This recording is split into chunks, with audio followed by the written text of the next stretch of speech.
Merci. Ça marche? Ouais. Merci pour cet effort. Et merci pour le silence. Ah oui, ça fait du bien. Du coup, on va continuer par une lecture de Brigitte Baramy, qui est une ancienne détenue et qui a écrit plusieurs ouvrages. Son vécu et aussi son imaginaire. Des livres qu'elle peut vous dédicacer si vous le souhaitez. Et en fait, elle va lire un extrait de l'ouvrage qui s'appelle Corps imaginaire. Et elle m'a dit de dire que c'était l'histoire de deux personnes qui se retrouvent incarcérées. Il y en a une qui s'en sort et il y en a une pas. Voilà, je vous laisse la parole.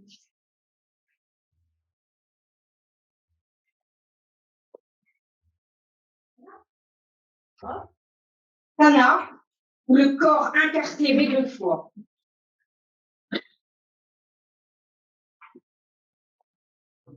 Il y en a un qui n'est pas d'accord, qui ne veut pas attendre, et qui, de toutes les manières, n'attendra pas. Car le temps, ça n'existe pas dans l'inconscient, n'est-ce pas? Je reprends. Un qui croit aux formes harmonieuses, malgré la triste réalité. Un qui croit à la perfection, alors que les lignes, les mensurations, l'âge, la voix, nos deux cerveaux, les muscles et les folies qui s'accusent de façon polysémique, c'est-à-dire qui habitent un temps de plus en plus coupable et de plus en plus court, à chaque journée passée, à chaque heure, à chaque minute pour certains, pour certaines, s'accuse, lui, et s'enfonce dans une vérité prosaïque, telle qui nous renvoie sans pitié nos miroirs. Et quand nous sommes atteints de cécité, tel imaginé derrière la lumière intérieure de nos deux yeux renfermés. Un qui est têtu, obstiné, désobéissant et plus sourd que le malentendant, plus aveugle que le mal ou le non-voyant, un qui n'a pas peur de la normalité, un qui transforme nos tragédies en gloire et nos manques en plénitude. Notre corps est alors vu par ce médium, sous ce prisme subjectif et vainqueur. C'est de cette victoire-là, de l'imaginaire, pourtant enfermé deux fois, une fois par le mauvais sort de la méchanceté près du berceau, et une autre fois par le terrible juge à l'audience. Ne dit-on pas, je n'ai peur que de deux choses, de ce que va me dire le médecin et de ce que va me dire le juge? Je reprends. C'est de cette victoire-là dont je vais maintenant parler, via l'histoire navrée d'une femme, très jeune femme, du nom de Sana, dont l'imaginaire gagna sur la perception, qui se voulait précise, objective, pointue, parmi quelques petites centaines de détenus que nous étions en 2013-2014 à la maison d'arrêt pour femmes de Fleury-Mérogis, dans l'Essonne. Sana, dont la canne cogne contre le sol, elle téléphone et elle n'est pas contente. Elle crie en arabe. Sa famille tarde à lui envoyer un mandat. Elle éructe, sa colère remplie par ses décibels, toute la cour de promenade. Elle a du coffre, elle est épaisse, revêtue de fringues à la mode, le style des cités. Son visage est mangé par des rébans, au vert sombre, dernier modèle, édition limitée. Ses cheveux sont noirs, coupés courts et bouclés. Elle a une forte personnalité, comme on dit. Elle ne parle pas, elle gueule, debout face à la cabine téléphonique. Elle fait tenir sans grimacer un instant sa jambe désarticulée, comme un organe inutile, et dont elle aurait oublié jusqu'à la greffe pour venir le remplacer. Ou mieux, plus exactement encore, comme un jeu avec lequel elle aurait pendant trop d'années joué, et dont elle se serait lassée.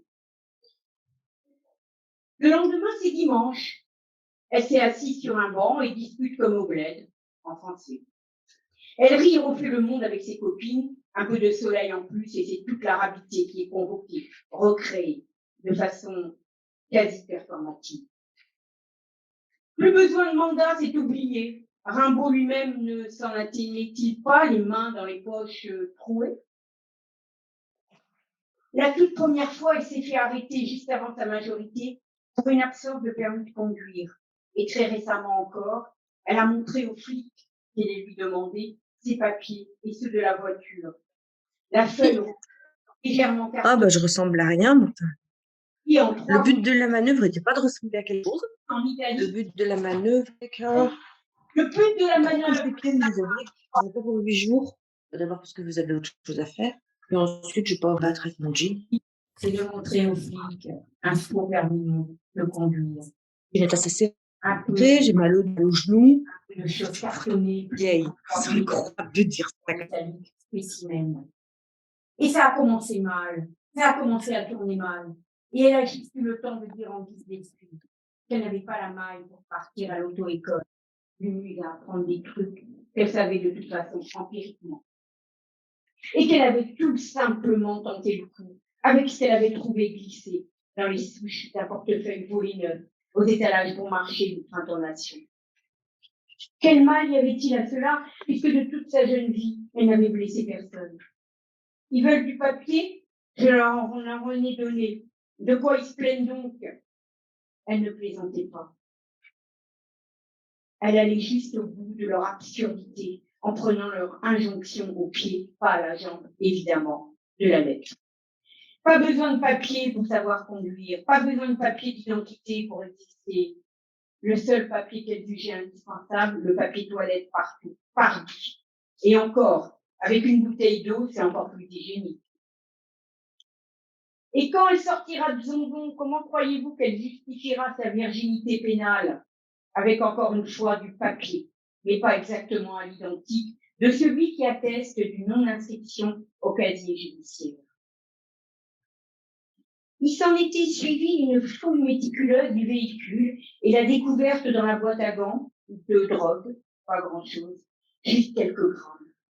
Mais avec l'excès de vitesse dont je ne vous ai pas encore parlé jusqu'à présent, ça faisait un peu trop pour obtenir la clémence du juge, qui certes prit tout de même en compte lors de l'audience de l'argumentation originale, mais pas assez convaincante de la jeune femme. Lundi, Sana a une permission dans le cadre du maintien des liens familiaux. Sortie le matin à 8 heures, elle est censée revenir le lendemain à la même heure, juste 24 heures. Je veux un kebab, une pizza et un couscous. Ma mère m'a préparé tout ça. Et elle m'attend à l'accueil des familles, juste devant la maison d'arrêt pour femmes. Fit-elle aussitôt savoir, de façon tonitruante, à l'auxiliaire détenu comme elle, affecté au service général, est venu lui apporter de l'eau pour remplir son bol de café solide. Lundi, à 10 heures du matin, ça court dans tous les sens dans les couloirs de la division 5R. C'est la panique générale, jusqu'à ce qu'une gradée vienne faire savoir à Sana qu'une permission n'avait jamais été accordée quelques jours seulement après avoir été écrouée, que cela ne s'était jamais vu, qu'elle avait inventé des choses que personne ne lui avait promises. Comble de chance. Dans la cour de promenade, elle ne fut même pas traitée de mytho, mais on lui fit des remarques sur son nouveau jogging d'un blanc immaculé, mais un peu trop serré. C'est ta mère ou la sœur? C'est ma sœur, avait répondu tout de go Sana. Car en effet, sa sœur venait de tomber, à la suite d'une histoire à laquelle personne ne comprenait que dalle. Elle aurait, lors d'une dispute conjugale, versé du liquide vaisselle citronné dans les yeux de son mari. Partageant désormais la même cellule, elle avait déjà ainsi commencé à échanger leurs fringues respectives. Le lendemain fut donc consacré très légitimement à la sœur de Sana, dont je me souviens plus du prénom. Elle était aussi mince que Sana était forte. Elle était aussi discrète que Sana était exubérante. Elle ne sentait pas le berlin, à l'instar de sa sœur aînée, mais une vague odeur de transpiration. Enfin, ses mouvements étaient lents, sa démarche indécise, son processus d'idéation tout répétitif. Elle était plus jeune que Sana, mais elle avait trouvé Marie, pour son plus grand malheur, pas Sana. Et surtout, elle respirait beaucoup moins la vie. C'est donc juste par lassitude qu'elle traînait la jambe. On oublia très rapidement, car elle se contentait de se tenir là, complètement statique, comme une bécasse, collée à sa sœur, aimée protectrice. Sa sœur, la caïd des caïds dans la littérature génicienne, où le héros le plus fort, l'invincible, a toujours quelque chose qui cloche dans son corps. Personne n'a jamais évoqué la jambe molle, la jambe morte de Sana, jambe chamallow, habillée d'une attelle du genou. Personne ne s'est moqué de sa béquille devenue par la magie des mots Cannes. Cannes, surnommé Monseigneur. Comment qualifier autrefois plus Monseigneur? Utile au cambrioleur, grouillant dans les bouquins de Jean Genet. Ça fait du bruit, un bruit de cliquetis obsédant pendant le sommeil si fragile des détenus incarcérés.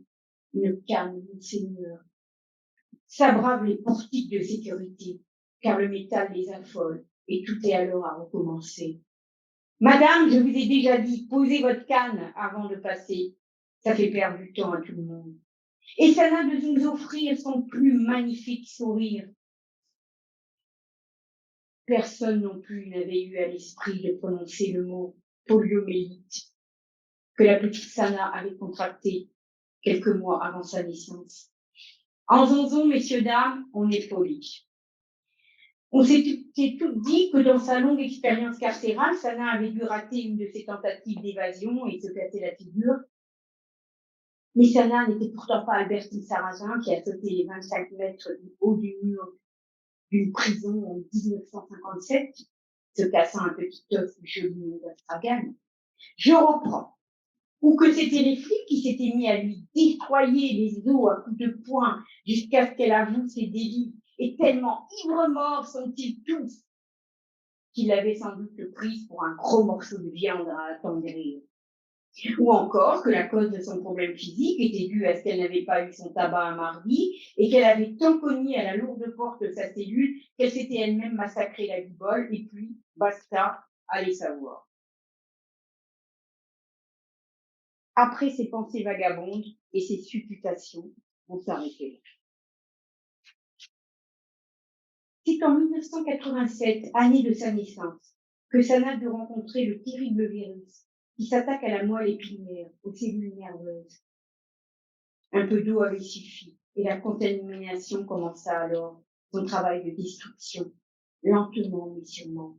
L'année d'après, donc en 1988, le nombre de cas diminuait de 99% grâce au lancement de l'initiative d'éradication de la poliomyélite basée sur la vaccination pour éviter le virus.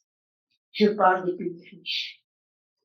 Mais c'est en 2005 que la jeune femme fut la proie d'un autre virus qui s'en prit à ses 18 ans.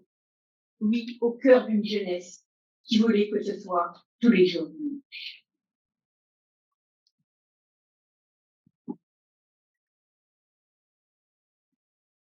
Cet autre virus est une maladie sociale, inventée par le premier code pénal en France en 1791. La prison était jusqu'alors utilisée comme une étape sanctionnant la délinquance dans l'attente d'une peine qui était souvent un supplice, un châtiment corporel violent. La détention comme peine est un phénomène jeune institué au cours du XIXe siècle, dont les effets sont la neutralisation, la surveillance et la punition. Dans les faits, le mandat de dépôt se contracte par le voisinage trop fréquent des officiers de police judiciaire et des juges. Si le virus de la polio compte en France 50 000 survivants, aux séquelles parfois graves, la maladie due au virus liberticide fait à ce jour 71 828 personnes détenues. Si la polio est parfois synonyme de prothèse, d'immobilité, de paralysie, d'absence de réflexe, d'invalidité, la maladie due au virus liberticide est insondable dans ses effets. Car il faudrait ouvrir le cœur des repris de justice et entendre des paroles de détresse, alors que l'expérience des chirurgiens vous dira qu'on n'y entend rien, mais que ces derniers ont juste vu des nuits.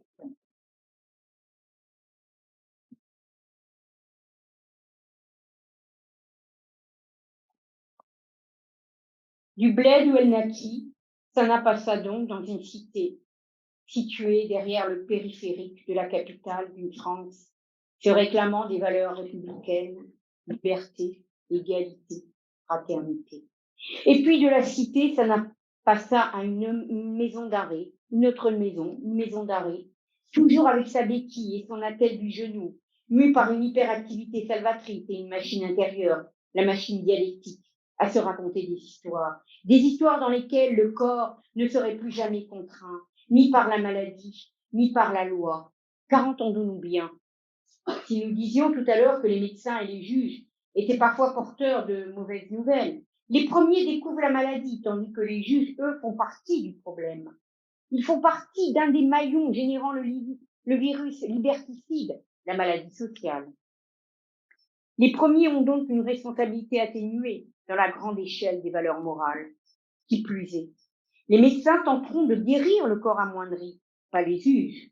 De cette double incarcération, due le plus souvent à la misère et à la malchance, l'imaginaire du corps est le seul à ne pas dépendre de la réalité matérielle et donc d'être susceptible de la dépasser.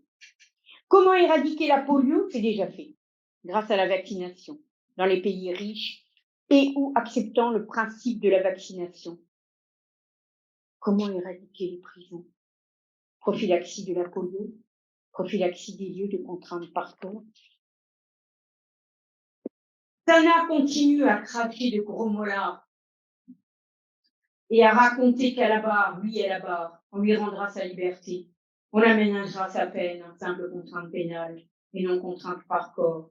Et quand on lui parle de bracelet électronique, elle bouge de rire. Quoi, en plus de la jambe, de la canne et de la tête, il faudrait me rajouter quelque chose? Pourquoi pas un collier électronique ou bien carrément une muselière pour fermer ma grande gueule? Mais moi, je n'ai rien fait, me rétorqueront quelques poliomélites. Et Sana, vous croyez qu'elle a fait quelque chose? Demandez-le lui. Elle vous convaincra aussitôt du contraire, en vous racontant des histoires sur la vieillesse, qui rend tout le monde pareil, des histoires sur la non-nécessité du permis de conduire, des histoires sur sa sœur, qui est nettement moins crédible qu'elle, des histoires sur une permission à laquelle elle a eu droit quelques jours après avoir été incarcérée, des histoires sur l'éradication de la polio, juste un an après qu'elle en ait contracté le virus, des histoires de médecins et de juges.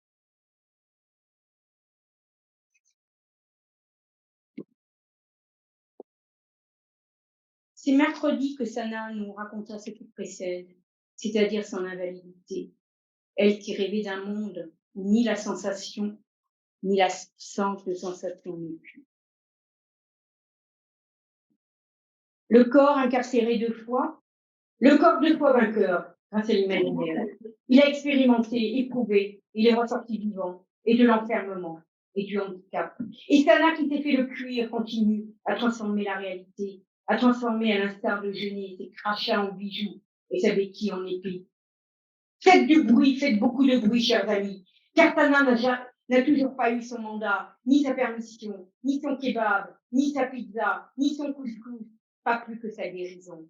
Faites du bruit, applaudissez donc, chers amis, car Sana nous entend depuis sa cellule de la maison d'arrêt de Fleury-Mérogis, et elle lève sa canne comme un pointon-dit en guise de remerciement, et tout le métal des prothèses de tous les handicapés de la France et du monde entier, passant en ce moment même sous les portiques de sécurité de tous les lieux d'enfermement, enclenchera un bruit, oui, un bruit de clou du spectacle, un bruit de feu d'artifice.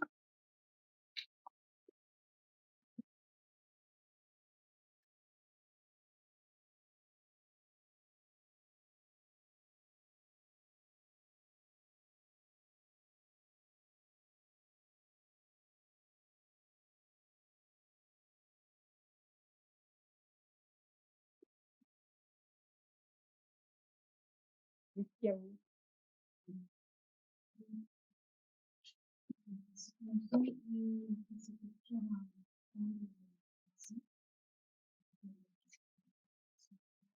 Sana a entendu vos applaudissements, je vous en remercie.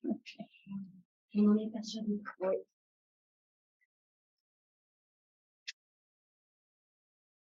Et le texte se trouve là, voilà.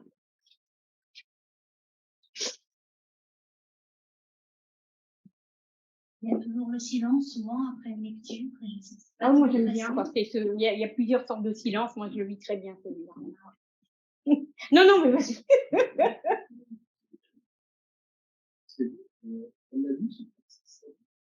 C'est une bonne question. Alors, j'ai appelé évidemment le SPIP culturel, une fois que ça a été publié. D'une part, je voulais offrir mon livre comme j'offre tous mes livres à la bibliothèque. Et puis, d'autre part, effectivement, j'avais pas son adresse, évidemment, mais je sais que c'est quelqu'un qui fait des allers-retours constants entre la prison et l'extérieur, peut-être 25 condamnations. Donc, effectivement, j'aurais été sûre qu'elle le lise. Et en fait, la responsable du SPIP culturel m'a dit que mon livre ne serait pas bienvenu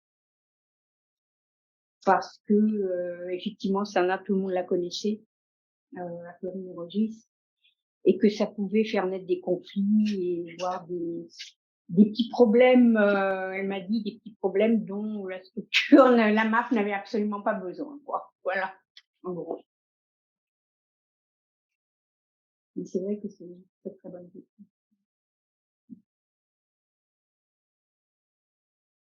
J'ai une autre question. Avec plaisir. Les textes que vous avez écrits, vous étiez aussi en détention avec elle ou après? Alors, ce qui s'est passé, c'est qu'en fait, donc moi, on m'a dit de faire assez court. Le truc, c'est que ce livre-là, ce petit livret, ça dresse le portrait de 2 détenus. Une qui s'en sort pas du tout, qui s'est fait suicide, et une qui s'en sort, et c'est Sana. Et effectivement, c'est après coup. C'est pas pendant. C'est pas pendant, c'est après coup. Et comme j'ai fait une résidence d'auteur à Marseille en 2019, on m'a demandé j'ai écrit ce texte d'abord pour un colloque, peut-être que les personnes qui sont en situation de handicap ici ou qui connaissent bien les structures connaissent cette admirable association qui s'appelle la FDFA, qui est une très grosse structure, qui est Femmes pour le dire, Femmes pour agir. Maudy Pio est décédé en 2017, le 25 décembre 2017, et c'est une très très grosse association, et j'avais l'habitude d'aller à leur feuille d'automne, c'est-à-dire une fois tous les 2 ans, ils invitent des écrivains. Et là, Maudy Pio m'avait demandé d'écrire un texte, et c'est là que ça m'est venu. Il y avait une thématique, hein, c'était sur le corps, quoi, sur le corps un peu, les corps au pluriel, la singularité du corps. Et j'ai voulu effectivement, en fait, je me suis rappelée de Sana, qui avait un corps avec lequel elle faisait tout ce qu'elle voulait, avec une espèce de très grande aisance dans je montre, je cache, le handicap. Donc, je sais pas, elle gérait très très bien ça, et voilà. Et donc, j'ai tout de suite pensé à elle dans le cadre de l'incarcération. Et la première fois que j'ai lu ces textes, effectivement, c'est lors de ce colloque sur la singularité des corps dans des endroits un peu insolites. Et puis ensuite, j'ai fait cette résidence à Marseille. Et là, pareil, on a été dans des structures un peu différentes. On a eu des publics assez fragilisés, des publics précaires, des personnes qui étaient en voie de prostitution, enfin voilà. Et du coup, ma référente m'a dit que ça serait pas mal que je publie ces 2 textes. En fait, ça serait la fin de la résidence. C'était à cette occasion-là que j'ai fait publier par mon éditeur ce texte. Une question technique, c'est quoi une résidence?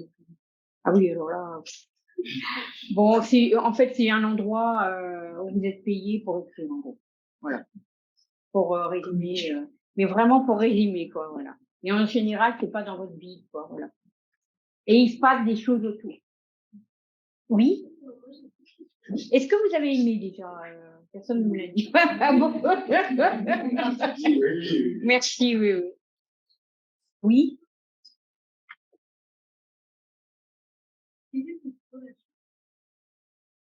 Est-ce qu'on peut lui donner éventuellement un micro? Parce que... Ah, vous en avez? Voilà. Alors, Merci. Non, mais ouais, ça va. Alors, moi, j'ai deux questions. Oui, La bonjour. première question, quelle est quelle est votre proximité avec le handicap? Oui, merci, c'est une très bonne. Oui, Quelle est oui. votre proximité avec Oui. le handicap? Une question, quelle est votre relation avec ça? Quelle a été votre relation? Très bien, merci. Alors, la proximité avec le handicap, c'est que moi, je pourrais faire en sorte d'avoir un statut de handicapé, je l'ai pas fait. Mais je pourrais très facilement en avoir un parce que je suis atteinte d'une maladie génétique rare, dite orpheline, parce qu'il n'y en a pas beaucoup en France, qui est invalidante. Ça se voit pas, mais elle est invalidante. Et je prends un traitement depuis l'âge de 12 ans. Déjà, j'en ai 59. Donc, voilà. Ça, c'est pour la première question. Je sais pas si j'ai répondu.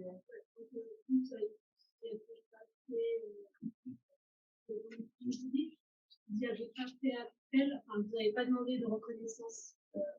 Non, peut-être que j'en demanderai une.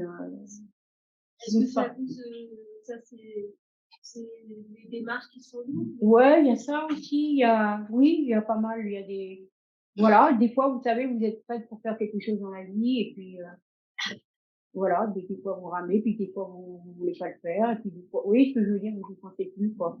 Mais en tout cas, effectivement, avec cette maladie génétique, voilà.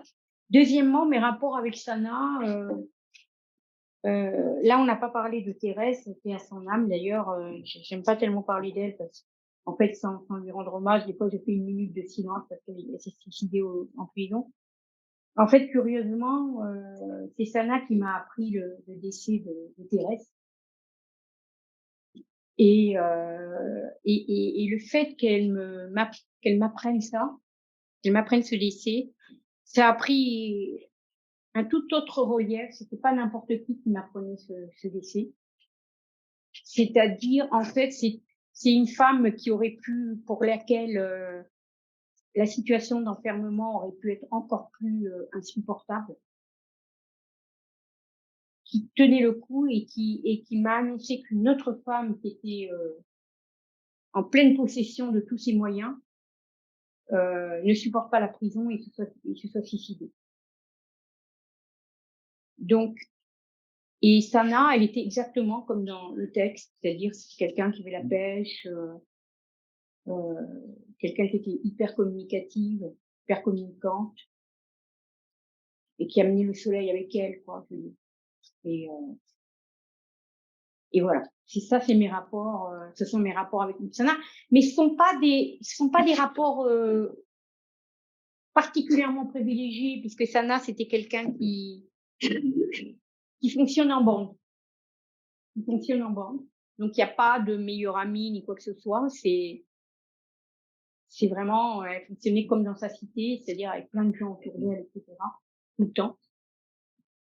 En revanche, effectivement, lors d'un examen à un moment donné, pendant très très longtemps, lors d'une permission, dans des cellules, pas dans la même cellule, mais c'était dans des cellules assez proches, et on a beaucoup parlé à cette occasion. Et elle m'a parlé de sa mère, effectivement, qui était très importante pour elle. Il y a eu cette histoire de couscous, de pizza, voilà, qui était très très très important pour elle. Et elle y pensait tout le temps, en fait, qu'est-ce que lui allait lui apporter sa mère. Et donc on a eu effectivement une petite relation privilégiée, mais c'était toujours pareil, c'est-à-dire avec beaucoup de comme ça, d'exubérance, voilà. Est-ce que j'ai répondu à votre question? Vous faisiez partie, oui, vous faisiez partie très bien. Bah, écoutez, c'est-à-dire que c'est elle qui un peu apporté du soleil dans la cour, donc effectivement on est attiré par ce qui est vivant, quoi. Mais c'est pas une amie, il y avait pas une complicité particulière. Il n'y avait pas une complicité particulière. Ben oui, parce que pour moi, c'était une évidence, hein, parce qu'elle rayonnait. Ouais, elle rayonnait vraiment. Donc, J'aurais une question. Oui, bonjour. Bonjour. Quel était le rapport de Sana à l'écriture? Parce que, apparemment, c'était Aucun. Oui, aucun. Alors là, vraiment aucun. Elle m'a inspirée. Est-ce que Corps imaginaire, c'est votre premier livre? Pas du tout. Voilà. Pas du tout. L'envie d'écrire. Ah oui, c'est pour ça peut-être votre question. Non, non, pas du tout. Pas du tout. Je crois qu'il y a quelqu'un là, tout au fond. Pour vous, le parcours en prison a été vécu, je pense, comme un cap, mais est-ce qu'aujourd'hui, vous l'avez vécu comme une force Oui, et une puissance et une vision de la société différente? mais tout à fait d'accord, oui, c'est ça. Et tout à l'heure, je vous ai entendu dur parler de droit chemin tout à l'heure dans une des questions. Et j'ai pensé à cette phrase d'Albertine Sarrazin, moi, mon droit chemin, c'est la prison. Quoi. Et la prison m'a sauvé, littéralement, paradoxalement. Vous dites, alors, pour les gens qui. Elle va que pour moi. Alors, moi, justement, dans un livre qui s'appelle La prison ruinée, qui a eu un très, très gros succès, qui a été publié dans la même édition que Indignez-vous, Stéphane Heffel, je termine en disant, oui, en parlant des lieux d'enfermement, à l'instar de l'hôpital psychiatrique, des camps de rétention, etc. Effectivement, oui. En tout cas, en ce qui me concerne, j'en fais pas du tout une généralité. C'est même, je dois être l'exception, à mon avis. Mais effectivement, ça m'a beaucoup apporté parce que j'ai connu en prison des détenus qui n'avaient aucune leur carte de visite. Eh ben, c'était voilà, il n'y avait pas de carte de visite. Elles étaient dénuées de matérialité, dénuées de choses qui peuvent être mises en avant en exergue dans la société euh, pour asseoir votre statut, votre identité, etc. Et là, en l'occurrence, c'était exactement le contraire. Et donc, elle trouvait en elle des choses exceptionnelles de solidarité, de complicité. Voilà. Donc, moi, je pense que moi, j'ai vu des êtres qui étaient beaucoup plus intéressants que les êtres qu'on rencontre en général à l'extérieur, dans la vie de tous les jours. Et donc vraiment, ça m'a énormément apporté en regardant cette population très particulière, qui est très riche humainement, qui peut être que humainement riche. Et également, ça m'a fait découvrir des choses sur moi-même. Donc ça a été une expérience exceptionnelle. Vraiment, ça m'a sauvée. Je plaisante pas, c'est pas une figure de style, c'est pas une coquetterie quand je dis ça. Et d'ailleurs, j'ai toujours écrit, depuis l'âge de 7 ans, j'écris. Et là, si vous voulez, à partir du moment où j'ai été en prison, on m'a tout de suite publié après. On m'a tout de suite publié. Parce que je disais enfin des choses essentielles. Je ne disais pas de choses essentielles avant d'avoir été incarcérée. Moi, j'ai une question par rapport à ce que vous avez vécu. J'ai pas, excusez-moi, j'ai compris le début, mais pas la fin de la phrase. Comment vous avez vécu? En fait, moi, par exemple, le confinement, moi, ne m'a pas du tout gênée.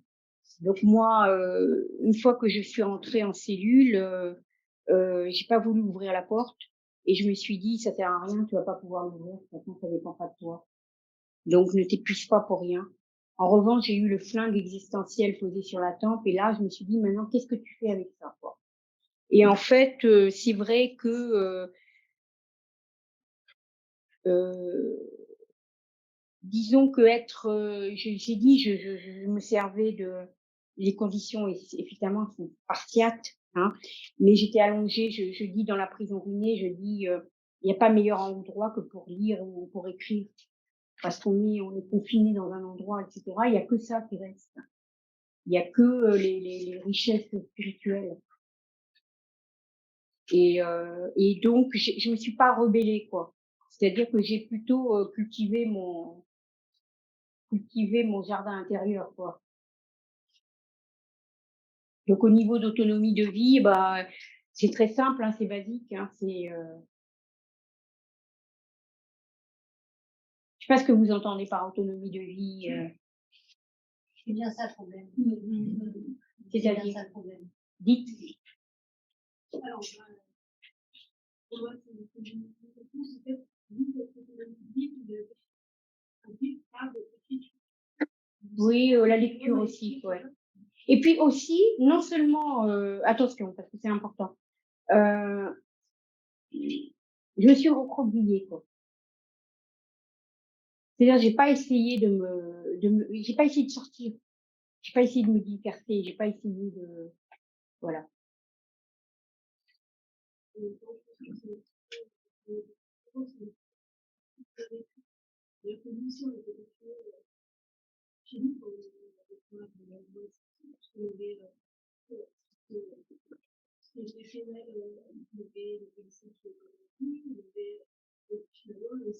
Bien sûr. Oui, oui, c'est ce que je vous ai dit tout à l'heure, ouais, ça m'a. Alors, je vais prendre encore 2 questions. Bah voilà, il y en a 2, ça tombe bien. Il y en a 3. Non, puis moi, je voulais juste dire un truc, c'est que 4. moi, j'étais bibliothécaire en maison d'arrêt. Ah. Et c'est extrêmement difficile de faire rentrer certains livres en maison d'arrêt. Alors, Et ça dépend alors, dépend pas de la Alors- bibliothèque, ça dépend de l'administration. alors, je vais vous répondre parce que non, mais si je peux répondre, pardon. Ah non, si je peux répondre, ouais, non, ça va reposer ma gorge en même temps, mais bon, c'est pas grave. Bon. Ouais, je préfère. Ouais, je préfère. Je tire là. En fait. Alors, c'est très intéressant ce que vous dites. En fait, ce qui est très bizarre, c'est que avant d'entrer à Fleury-Mérogis, j'étais préoccupée par des questions sur, en fait, sur un peu l'antipsychiatrie, la psychanalyse, le féminisme, la lutte des droits des femmes, etc. Qui sont vraiment interrogée par des questions sociologiques comme ça qui touchaient les années 70. Et j'avais essayé de commander, parce que vous ouvrez un livre, par exemple, ensuite il y a on vous renvoie à d'autres livres. Moi, j'avais essayé de commander des livres qui étaient tous épuisés. Et quand je suis allée à Fleury-Mérogis, c'est la première fois que je suis allée dans la bibliothèque, mais c'était de la folie. C'était vraiment le Père Noël, quoi. Enfin, voilà. Donc, il y avait tous les livres des féministes des années 70, il y avait tous les livres des antipsychiatres. Donc, je rêvais de lire. Et là, j'ai été subjuguée. Je me suis dit, mais c'est pas possible. C'est quoi ça? Alors, bien sûr, je les ai lus. J'en ai même envolé un. Je suis repartie avec en partant, mais en quittant la prison. Mais ce que je veux dire, c'est que j'ai demandé au bibliothécaire, mais comment ça se fait là? Alors elle m'a dit, je vais vous expliquer ce qui se passe. On les a jamais achetés, on les a jamais commandés. Fleury-Mérogis, ça a été construit en 1969.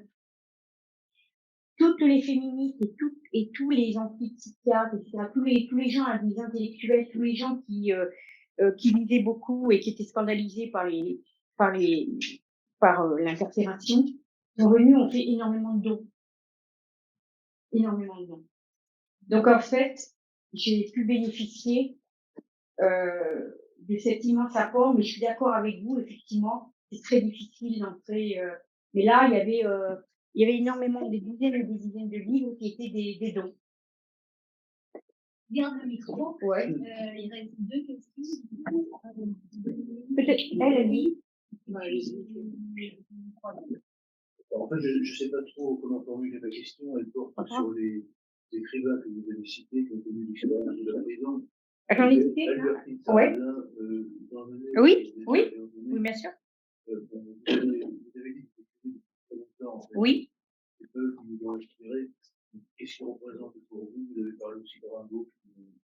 Je ne sais pas si j'en ai parlé, mais je crois que vous m'avez écouté dans mon fort intérieur et vous avez bien écouté. Qu'est-ce que vous représentez ces écrivains? Alors, c'est excellent comme question parce que, en fait, quand j'étais incarcérée, je finissais une thèse de doctorat en littérature et civilisation française à la Sorbonne sur Jean Genet. Il y a une de mes profs de fac après qui m'a dit que j'avais fait une identification massive à Jean Genet et qui m'a fait effectivement vouloir vivre la même expérience. Et c'est quoi la question exacte? C'est qu'est-ce que vous représentez Jean Genet? Ah oui, non, mais voilà, c'est vraiment, ça a bouleversé ma vie. D'abord, pour moi, c'est le plus grand poète du XXe siècle. Et c'est effectivement, le sujet de thèse de doctorat, c'était le pouvoir dans l'œuvre fictionnelle de Jean Genet. En fait, je me suis aperçue que Jean Genet n'a jamais écrit une œuvre sur le pouvoir. Simplement qu'il a inventé une nouvelle langue. Et la poésie, finalement, c'est l'invention d'une langue. Et quand on invente une langue, et bien, qu'est-ce qui se passe? Et ben, on rencontre tous les problématiques, qu'est-ce qui soit politique, qui soit. Donc, c'est involontairement que finalement, Jean Genet a été pris comme quelqu'un de politique, or, il l'était pas. En tout cas, la chose la plus intéressante chez lui, c'est vraiment la poésie, quoi. Effectivement, c'est quelqu'un qui a changé ma vie. Vraiment. Albertine Sarrazin aussi est très proche. Et moi, j'aime bien les écrivains, justement, qui parlent de la prison sans misérabilité. Parce que écrire sur la maison, la maison, c'est un lapsus significatif. Écrire sur la prison de façon misérabilisme, c'est pas le boulot des écrivains. Il y a des associations qui font très bien ça. C'est leur boulot à elles, mais pas celui des poètes. Est-ce que j'ai répondu à... Merci.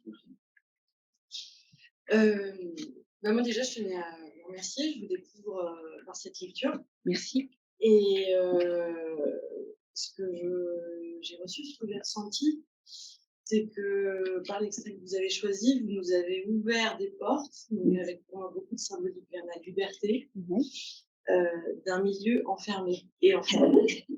Je trouve que c'est déjà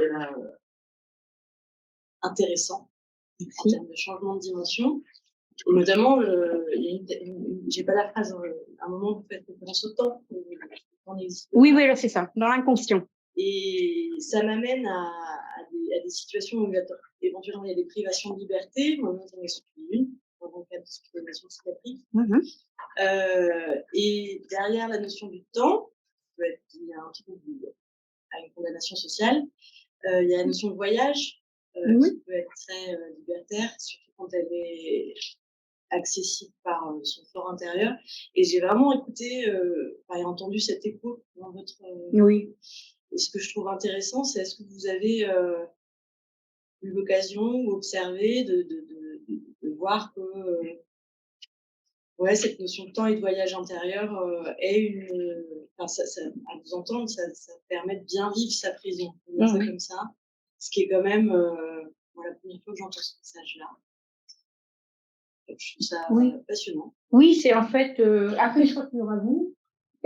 Alors, ce qui se passe, c'est que... c'est-à-dire qu'à un moment donné, c'est par rapport à un lâcher-prise. Si à un moment donné, vous voulez que dans la prison, il y a des conditions humaines acceptables, que vous voulez vraiment soit sortir de là, soit ripolliner les prisons, etc. Enfin, si vous êtes dans cette démarche-là, vous allez peut-être y réussir, mais vous allez rater votre propre parcours initiatique intérieur, c'est sûr. On peut pas être sur les deux champs de bataille, je dirais, en même temps. Donc moi, comme je vous dis tout à l'heure, c'est-à-dire que j'étais dans l'immobilité, j'étais dans l'acceptation, j'étais dans le lâcher prise. C'est comme quand j'étais élève, quand j'avais un devoir sur table de 4 heures. Donc on était obligé de rester 4 heures sur table. Je me suis toujours dit que c'était un cadeau qu'on me faisait. 4 heures pour réfléchir, 4 heures pour écrire, voilà. 4 heures pour donner son avis, 4 heures pour donner des arguments, etc. C'est pareil en détention. C'est-à-dire, je me suis dit, voilà, ça va être la lecture et l'écriture. Donc, ce voyage, effectivement, c'est un voyage. Et accepter, lâcher prise et être dans ce temps-là qui est un temps hors du monde, hors de la sociabilité, etc. Et puis voilà, il y a l'hôtellerie, il y a à manger, il y a à dormir, il y a etc. Voilà. En profiter quelque part de et se dire, bah, c'est pas grave, j'ai été oubliée dans une espèce de trou avec des personnes qui sont des espèces de meubles. C'est pas des meubles Ikea, c'est des meubles Emmaüs. Il va y avoir un flux, un reflux. La société en a dit comme ça. On va vous prendre, vous déplacer, vous remettre à cet endroit. Vas-y. Moi, je lis et j'écris pendant ce temps. Moi, juste sur la sœur de Sana. Oui. Alors, la sœur de Sana, en fait, je pense qu'elle a... Alors, je n'ai pas de nouvelles. Mais Sana, la sœur de Sana, c'est typiquement une personne qui va jamais revenir en détention. Pourquoi? D'une part, parce qu'elle n'est pas de psycho. D'autre part, en fait, la sœur de Sana, elle s'est disputée avec son mari. Elle a envoyé de liquide vaisselle dans l'œil. Et comme c'est pas une petite bourgeoise qui va avoir un avocat qui va bien plaider ça, elle va être en détention. Tout simplement parce qu'elle n'a pas de garantie de représentation assez suffisante. Mais sinon, n'importe qui d'entre vous, vous balancez du pec citron dans les yeux de votre conjoint, vous n'allez pas vous retrouver en prison. Faut être clair là-dessus. Ok, elle est dans une espèce de cartographie où sa sœur, c'est une délinquante qui fait des allers-retours en prison. Il y a des problèmes de logement, il y a des problèmes, voilà, il y a des problèmes de garde d'enfants, voilà. Et donc là, pour le coup, la sœur de Sana, c'est dispute conjugale qui se termine, mais elle est pas restée très longtemps du tout, hein. C'est le temps qu'elle soit jugée, c'est quelques semaines. Elle n'était pas jugée, hein, quand elle est venue. Non, mais je ne disais pas de France. Le mari, vous parliez d'elle, vous parliez de ça. C'était entre deux phrases. Ah oui, alors, non, d'elle, la plutôt. Bah oui, parce qu'elle a été corsetée. En fait, Sana, elle est corsetée avec son handicap. Et la sœur, elle n'existe pas, quoi. Voilà. Elle n'existe pas. Elle n'arrive pas à exister. Et l'école que vous lancez, une fois que vous avez vu, ça fait longtemps. Oui, parce que, en fait, c'était soit comment ça s'appelle, on m'en a pas proposé comment? Pupitre. Soit un pupitre, soit ça, quoi. Je ne voyais pas tranquillement, voilà. Puis c'est que deux choses. Enfin, je suis désolée, mais je vais faire la gardienne du temps. Ah! Du temple. C'est pas mal non plus, du temple. En tout cas, je vous remercie pour votre réaction. J'ai adoré comment vous avez réagi. Merci.